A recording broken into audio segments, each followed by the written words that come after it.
Now the problem with this is, even though I'm burning that pretty hot, it may still not be very deep. So I've got to try to analyze that without moving anything, because I can cut it again if I think it needs it for depth. More than likely it will need it.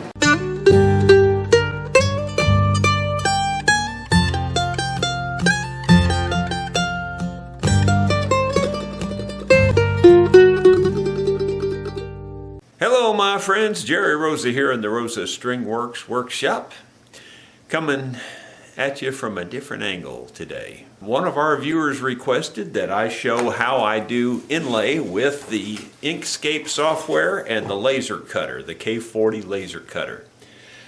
So I'm going to make an attempt at that. I don't consider myself an expert, so I'll tell you that right up front. But I have done a lot of inlay with this, and it does a great job. So I'll show you how I do it. May not necessarily be the most efficient or the best way to do it. So here we go. I have the Inkscape software up here, and we basically have a blank palette. I am charged with inlaying the initials JJ into a guitar, and I think I've chosen to inlay those initials on the truss rod cover. It's for a customer who has since passed away. Ironically, he left the guitar here with instructions to put the initials JJ in the guitar. He left here ill and unfortunately passed away of COVID not too long after that. Just maybe a week or so later, he died in the hospital. So it's a very sad deal for me, but I still need to get it done and get this guitar back to his family, being that this was one of his final requests. So we're going to use the letters JJ, and we're going to start with that. And we have to pick a font, and we have to pick a style, and all that kind of thing that's going to work with the laser cutter. So what I'm going to do first is I'm going to start over here. There's this text object or something, and it's for creating a text box, like a fancier type text box. So I'm just going to create a box right here. I grabbed that icon, then I just drew a large box. And I'm just going to start by just typing the letters JJ in capitals. Now, I know you can't really see that, but if I hold down the control key and roll the scroll wheel in, I can blow that up, and hopefully you can see the JJ there. Now, I'm not particularly fond of that shape. It's a little bit plain. It doesn't look like the letter JJ too much. It looks more like bent metal rod, you know. So, and that's all a J looks like anyway, but I'm going to try to do something better than that. So I'm going to pick this text icon up here, and that gives me this, all the text choices here, and then start scrolling through this. I know it works. Oh, it's showing it down here. I was looking in the wrong place. I thought it would change it here. It doesn't. Unfortunately, you're going to have a tough time seeing this because I don't think I can blow this up. Let me make it at least full screen. It might make it better. Anyway, I'm scrolling through this side, and I'm going down, and there was a J that looked pretty good right there, except that it's not solid. Again, I can't make that any bigger, I don't think. It's very tiny. You can't really see that. But you can just use your arrow keys and go down, and you'll see your text change. So what I'm going to do is I'm going to just go down through here until I find one. And once I settle on one, I'll turn the camera back on. Well, I have selected a Bell MT is what it says here. Bell MT, B-E-L-L-M-T. And that looks like, you know, nice J's there. Maybe you can see it better when I deselect it. But they look pretty nice. I'm not for sure yet that that's what I'm going to settle on. I'm going to keep looking a little bit more, but when you say apply here, then you can see how it looks bigger, and that helps sometimes. And in fact, let's see if I can blow that up a little bit. Yeah, and that helps you visualize what it's going to look like. And it gets very thin right here, and you need to take that into account when you're cutting out with a laser cutter, because that could easily break off right there. So I'm going to look and see if I can find anything that I like better than that, but right now that's pretty close. I picked a larger font style here, and you can see it as I scroll through it, I think. And You know, I'm trying to find something that looks, you know, like a J, not too crazy fancy, but yet has some look to it. That's not too bad. It's, you know, I'm just trying to find something that I think would look good. Century School Book. That's not too bad. I might hate myself, but I kind of like that only because at least it's got something going on, a little bit of a flair to it. You can definitely tell they're J's. It does look old. I think I'm going to try that. So let's apply that. Whatever you're going to cut out, you have to set your page to that exact size. So that's what I'm going to do right now before I forget. I'm going to say File, Document Properties, Resize Page to Content, which is right here. And then it says Resize Page to Drawing or Selection. And so that's what I just did. It should be resized. I don't know. Yeah, there it is, I think. Anyway, I'm going to say File, Save As, and I already had one out here that I'm going to overwrite. Well, actually, I'll just put a 2 behind it, I think. That way I don't overwrite it, and it's the same thing. So this will be my second attempt. And so there you go. So now, you would think, well, that's all there is to it. It's much more complicated than that to get the laser cutter to read this. It can't read this yet. Well, first of all, you have to have everything selected. So we'll go up here, we'll grab this, and we'll select it like that, and we'll say Path, Object to Path. You have to do that. See here now how it's got these little lines around it, and that, and so like if we do this, if we were to grab all of this at once, which it's not grabbing for some reason because I'm on camera, I'm sure. All right, I've got them both selected there. I should have been able to select them by just dragging a box around them. I don't know why it didn't. But anyway, I want to simplify these paths because you can see there's so much going on there. So we click on Path, and then we say Simplify, and that's much better. Now I'm going to save this again. Just because I like to save as I go in case I, you know, make a mistake. Okay, another thing I've done here is I've taken my mouse and selected everything. Then I went up here. I've already done this off camera, so I'm just reenacting it for you. I went up to Path, and then I selected Union. So in other words, I selected all of it. After I simplified it, I selected all of it, and then I selected Union. Now that puts it all in one cutting path, or whatever you want to refer to it as. So I'm just going to click File, Save again. So right now, if I click on this and then click for the paths by node, if I want to see all the different nodes that are there, you can see there's lots of little spots on here. And those are if you grab any one of those spots, and I'm going to do it just to show you, I can pull this out like that. Now, you know, I didn't want that, so I'm going to just do a Control Z, which will undo it. But you can do that anywhere. You can be anywhere on this and pull something out and change the shape of it. For instance, if we find out later that this is just too thin in here, we could pull this out and make it a little bit thicker. But right now we're going to go with this and see if this works. Now I want to set my size. I already know that I want this to be about 10 millimeters tall, no taller than that, and the height on it presently is 37 millimeters. So I'm going to click this lock button for locking. That'll lock the width and the height together so that if I change one, the other one will automatically change. And I'm going to just, in fact, I'm just going to double click the height there, and I'm just going to type 10 millimeters and hit enter. Now that made it much smaller, as you can see. Now here's my page size here, and it's much bigger. The page size is much bigger now than this. So we remember what I told you earlier. We always have to have the drawing to be the full page size or whatever for the laser cutter. That's just the way it works. I don't know why it works that way. You just have to do that. So I got to go back up here again and Document Properties, and I want to resize drawing to the selection, and so I did that. It's resized. Now you can see that everything is right around it, and again I'll just do another save. Actually, I think we're getting very close.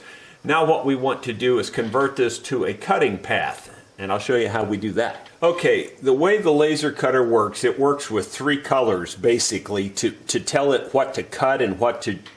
Like if you're trying to hollow out an area, you would make that one color. If you're cutting out a precise outline, you make that a different color. If you're doing like etching on top of the surface, you make that a different color. So the colors that it works with are black, red, and blue. I want to cut out the outline of these letters. Right now it's just black, but we want to convert this to a cutting path. Okay, as I've mentioned, it works with 3 colors. Right now, if you left this black, it would etch out a hole to put letters in there. So from that standpoint, this would be good.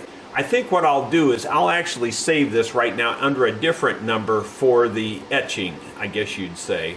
So I'm going to do a file save as, and I'm going to do the same thing. I'm just going to call it number 3 for now. We are working on number 3 at the moment. So number 3 right now, I'm going to make this be the cutout letters. You just have to keep all this in your mind in terms of what you're doing here. So number 2 is the black, and I could use that to etch out the space in the truss rod cover. And this one I'm going to work with right now and get rid of the fill. So if I get rid of the fill, which looks like there's nothing there at all, and then I right click on the red and I say set the stroke. In other words, the stroke is the outline. The fill is the center, the stroke is the outline. So I'm going to set the stroke, and now you can see it's red on the outline. And then I want to set the stroke style, and I want it to be about a 0.2 millimeter. That's what we've learned works the best, 0.2. So I'm changing that right here to 0.2 millimeter where it says the stroke style. So anyway, I'm doing that, and now you can see it darkened it up. So that's actually pretty good. So now if I say file save, I'm going to do a save as, and then I'm going to actually label this a little better. I'm going to say JJ Inlay letter outline, something like that, I guess. I'll just save that. And so now I know that that should cut out on the laser cutter. You know, the only way I can know for 100% certainty is to give it a try. So I'm going to take this now, I'm going to close this down, and we're going to call up the laser cutter software. Here it is. This is the K40 Whisperer Laser Cutter software.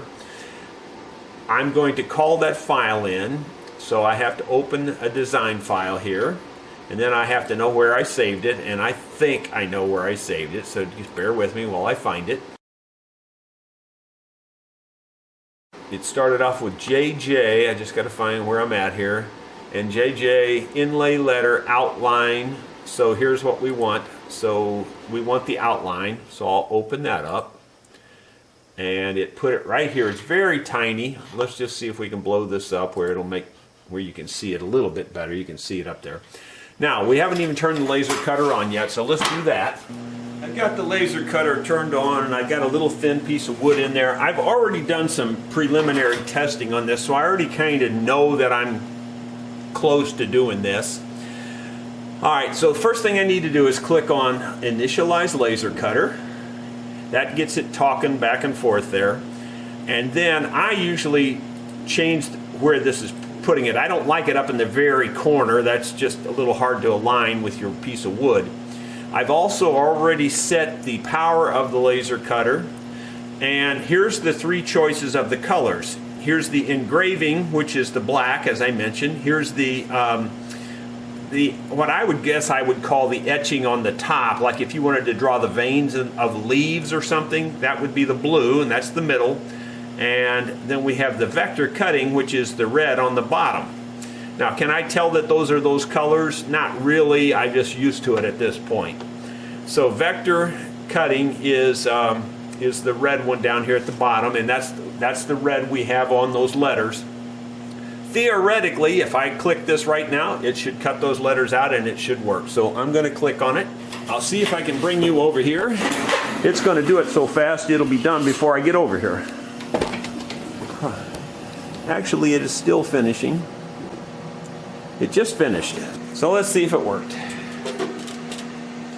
I'm going pull the whole thing out here, and those letters will be very delicate. They're going to fall through, I hope.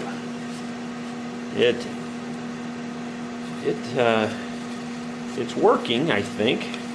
The one didn't cut out as perfectly. That could just be the grain in the wood. This one cut out perfectly, as you can maybe see here. This one here is cut out perfectly. This one here is a little tight. I'm going to have to go over there to the desk and see if we can get it out. We may be finished. I like the way those look. They look good. Okay, the first one cut out here perfectly. I mean, it really did. It's so fine there, though, that it wouldn't take very much at all to break that. In fact, I think if you breathed on it wrong, it would break. But there, maybe you can see how tiny and how perfect it is. And the other one is still inside this piece of wood. So I'm going to see if we can get it to come out without breaking.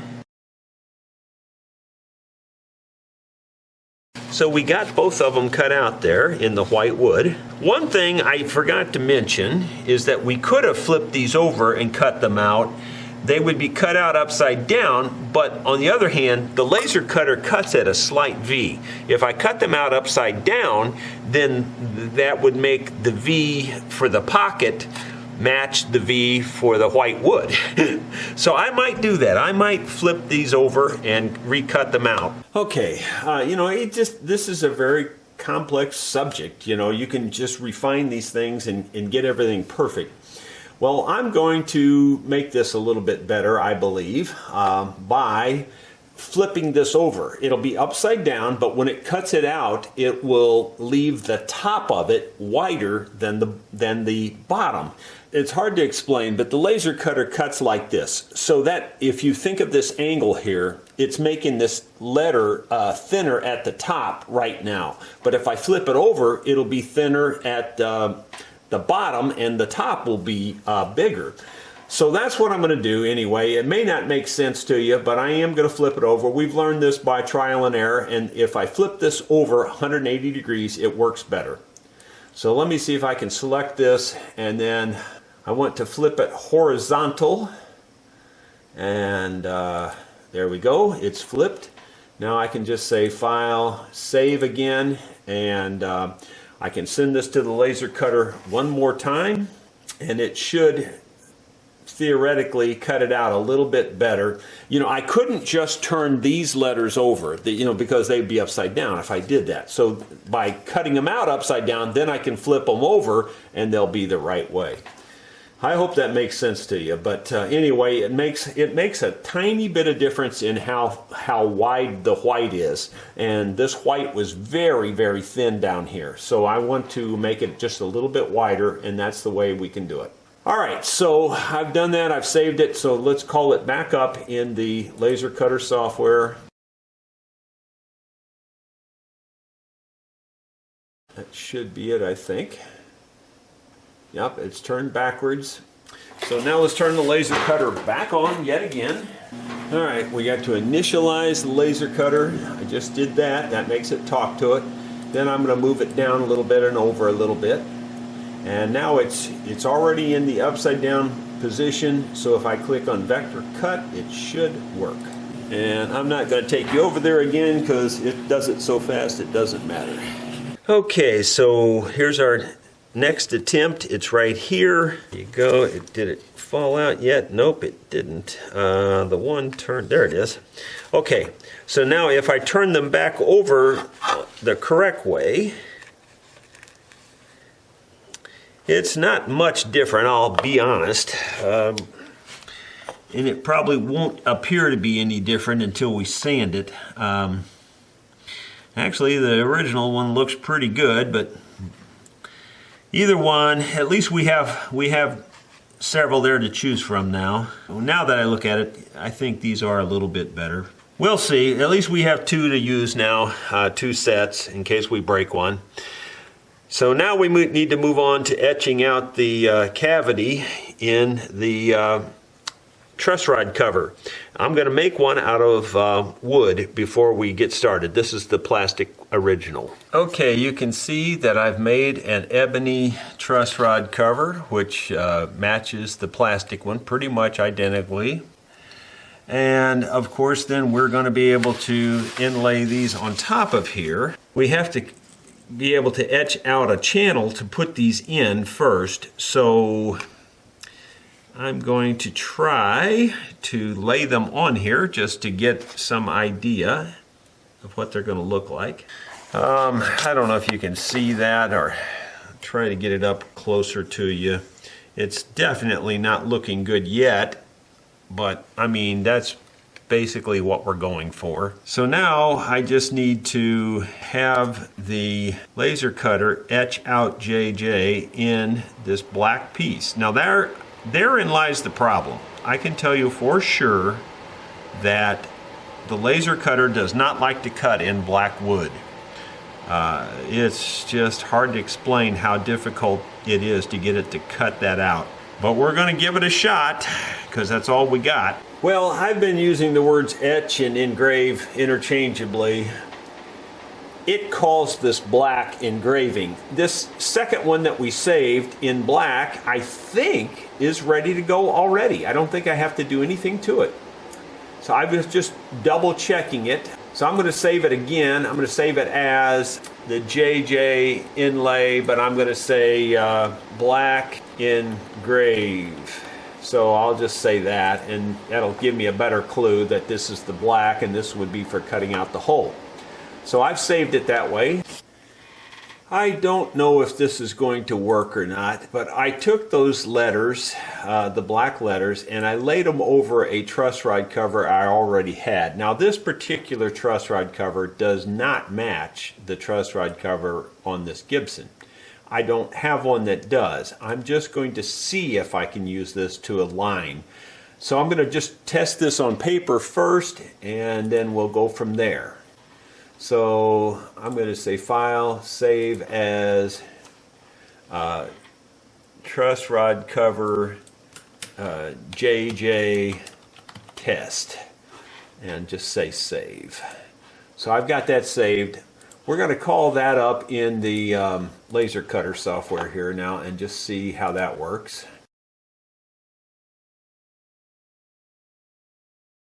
And we'll turn on the laser cutter.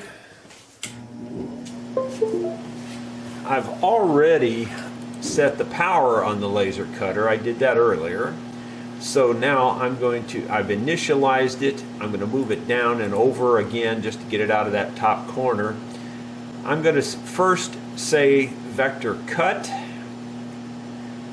and I don't have it on very high power, so it should cut it out on the piece of paper.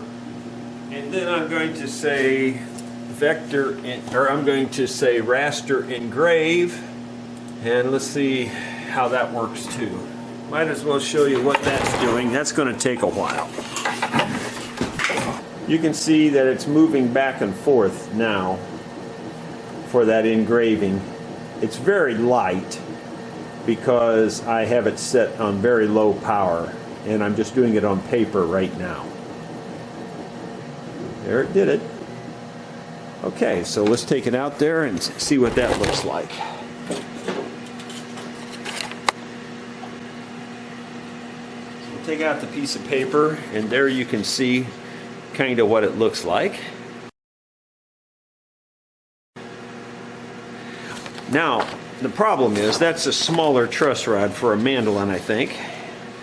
And I was going to try to use it just for alignment purposes, but I'm not sure it's even going to work for that. Maybe if I make it bigger and just the truss rod cover, make it bigger, where these corners would match up here and this, maybe I could use it as an alignment tool that way then.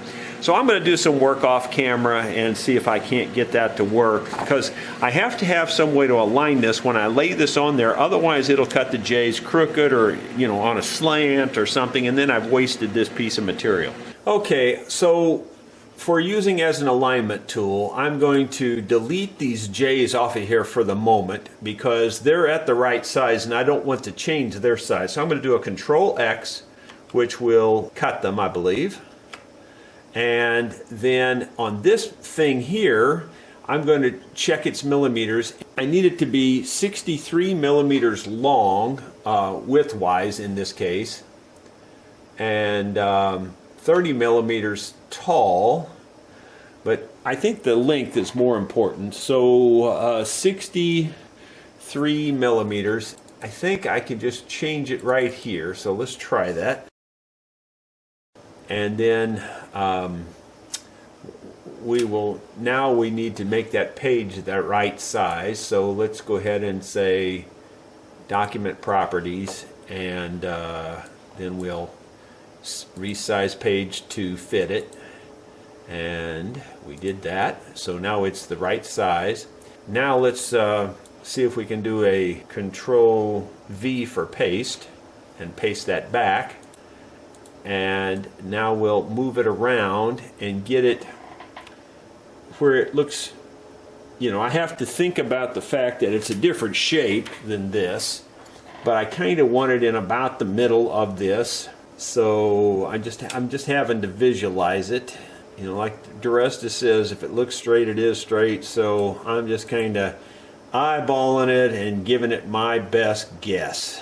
So I'm going to save it again, and I'm going to call it up in the laser cutter, and we're going to practice it one more time on the piece of paper. Okay, hopefully you can see that we have it there yet again. I'll go ahead and make it full screen. And so we're going to do another test printing of this. So we'll do a vector cut and a raster engrave, and just to see how that lines up. There's no point getting in any hurry when you try to do something like this, because you will screw up your big work. This was a lot of work to make this, and I don't want to screw this up. So I would rather screw up the paper and make my mistakes on the paper, and then when I lay this on there, hopefully it will be correct. Looks like everything's working, so we'll see what that looks like in terms of alignment then, because at least now I'll have the right length and I can center it on that, I think. Okay. So there's what the printout looks like. Again, probably can't see it very clearly, but there it is. And now if I take this and lay this over the top of this, I'm just trying to decide if that's going to be enough of an alignment tool and where those initials are going to work. I think I can see it well enough, and I think if I align the hole on that hole, and that's going to put that really close to the center, I think I can live with that. So I'm going to lay this on there yet one more time, tell it to engrave this one more time, and then lay it back on there, because you can't even lay this piece of paper back in there correctly. So everything has to be done very precisely. So I'll tell it to etch it one more time, or actually, what is that called? The vector cut, the red. I'll have it do the red one more time for an alignment so that I can lay this on top of it. Okay, I've laid my piece of black wood on there, right on top of that hole, and lined it up with the length and centered it this way, and I got down with my close-up glasses and my light and made sure everything was perfect. I even manipulated, moved it with this, just got it exactly where it should be. I think it's perfect. Now all I have to do is to tell it to do the JJ, and that'll cut out the cavity in that black wood. I have that machine turned up really hot because that's what it takes. I'm going to slow the movements of it down a little bit so that it burns a little deeper. I'm going to make this, instead of 100, I'm going to make it 80, which slows it down. The higher number is faster. And I'm going to tell it to do the raster engrave. So here we go. This will either be good or horrible.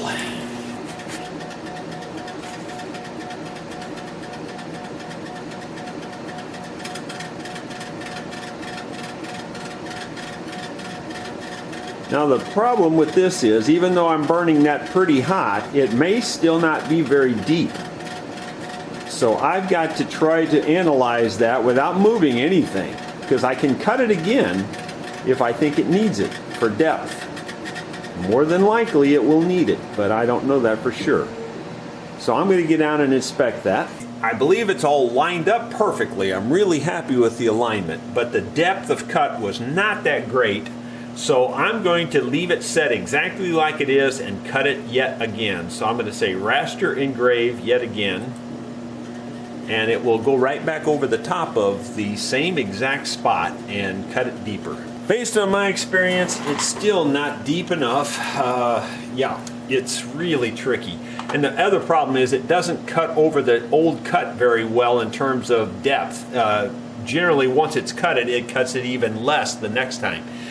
So it didn't do a lot. I'm going to move this slower, about 70. And I'm going to leave the temperature where it's at because it's pretty hot.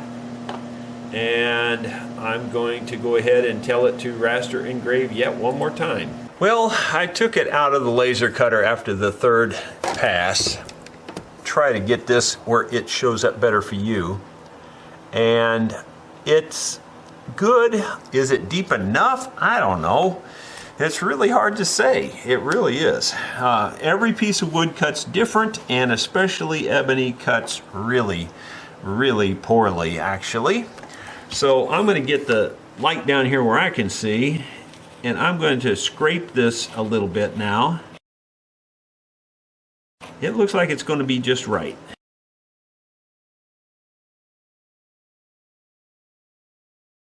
I think that's just about perfect, really. It's about as good as it's going to get, I think, for this kind of work. Well, here we go. I've sharpened this needle up, and I'm hoping it'll grab these things. It usually does that, but I don't know if it's sharp enough this time or not. Ah, it fell right in the hole.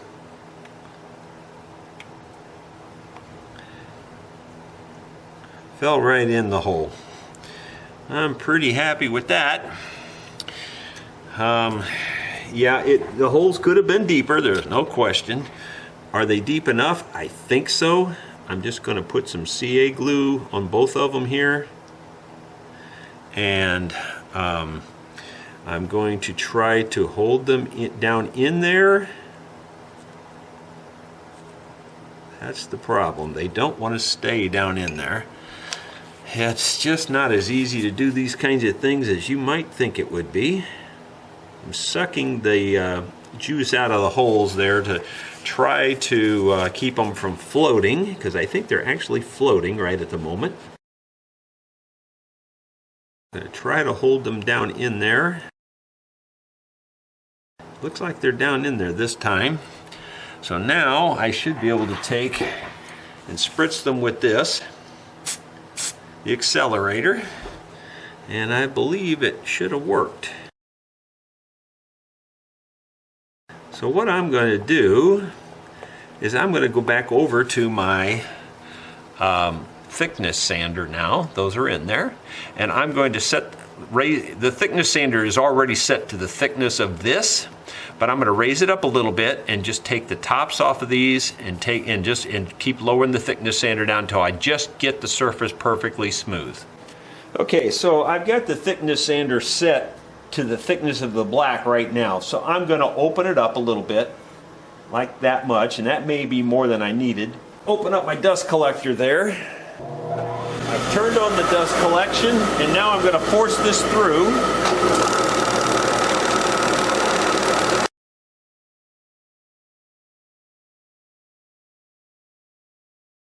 That did a really nice job. Now I sand it by hand and smooth it out a little bit. Well, I think you can see that that really did do a beautiful job. Now the sander there is a little bit rough sandpaper, so I'm going to go down to 220 with this because it's got like 120 in it. So I'm going to start with 220 here. And I'm also kind of sanding the outer edges of the truss rod cover to break the edges a little bit too. So I'm kind of rounding the edges over a little bit. And again, sanding off the edges and trying to break the edges, make them a little bit round and not so sharp. That's looking pretty good. You could probably stop there if you really wanted to, but why do that? Here's a piece of 400. What I'm going to do now is kind of crazy in one way, but I'm going to drop a little bit of CA glue right on top of this. And the reason I'm doing that is to hopefully get some of that black down in there. And of course, I've lost my towel again. It's amazing how stuff like that can just go away when you just got done working with it a second ago. All right, I'm going to go back to the 220 first.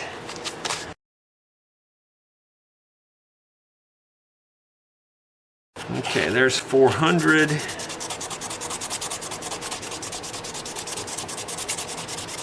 And now we'll go down to 600.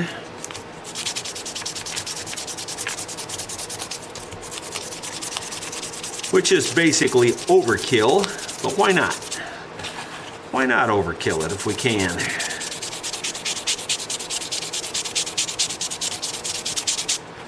Okay, and now let's wipe that off and see how nice that looks.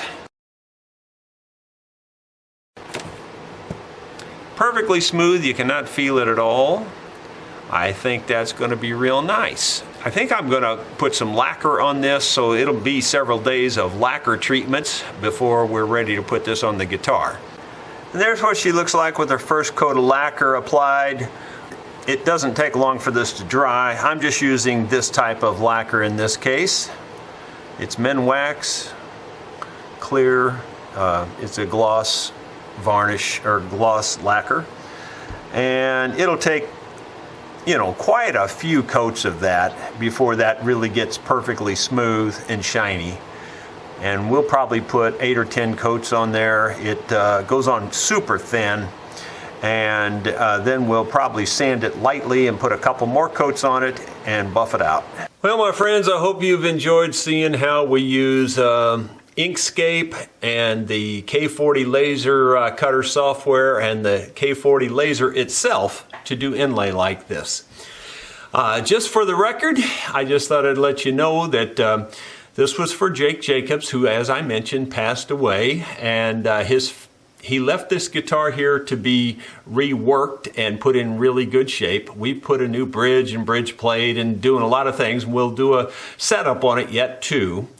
But I just wanted to let you know and let the family know that this is my contribution to Jake's life here. He was a nice fella. I enjoyed meeting him, and so there will be no charge for this truss rod cover. Thank you so much for watching. Hope you've enjoyed it. If you have, please click the thumbs up, and I would appreciate a subscribe as well. Thank you.